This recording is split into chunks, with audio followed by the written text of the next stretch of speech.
Bonsoir à tous, bonsoir à toutes. Ce soir, je vais vous parler brièvement d'un vrai livre et d'un véritable auteur. C'est Laura Kacic et le titre du livre, c'est En un monde parfait. J'avais déjà effleuré le sujet lors d'une précédente vidéo et j'ai terminé l'ouvrage en question. Alors, c'est une dystopie.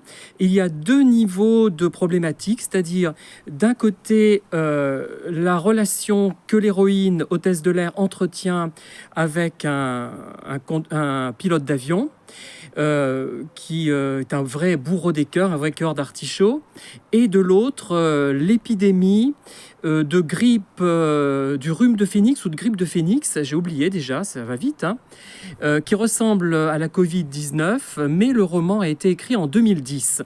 Alors qu'est-ce que je peux dire de cette dystopie? C'est que déjà, il y a un petit problème de style.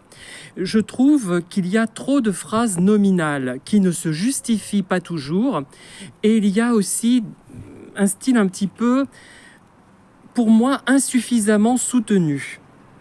Je suis désolé, mais elle aurait pu faire mieux. Mais le problème majeur de ce livre, qui malgré tout emporte quand même de peu mon adhésion, c'est-à-dire que je suis quand même dans le vert et pas dans le rouge avec ce livre.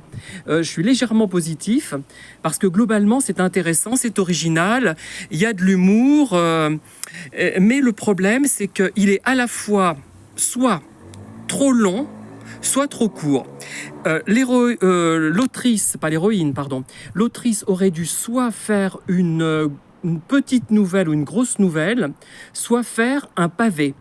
Parce que finalement, ça va trop vite et pas assez vite.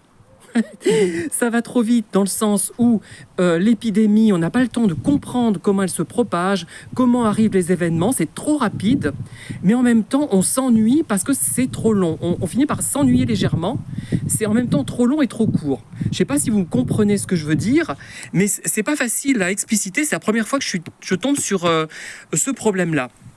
Il aurait fallu faire soit un pavé, peut-être de 600 pages, le double peut-être, voire le triple, voire faire plusieurs volumes, soit faire un petit roman d'au maximum 100 pages, soit faire une courte nouvelle.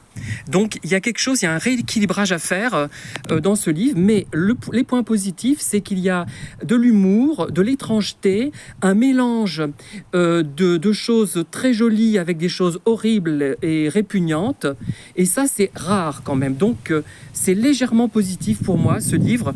Il emporte légèrement mon adhésion, mais je ne le conserverai pas et je le mettrai dans une boîte à livres. À bientôt, au revoir.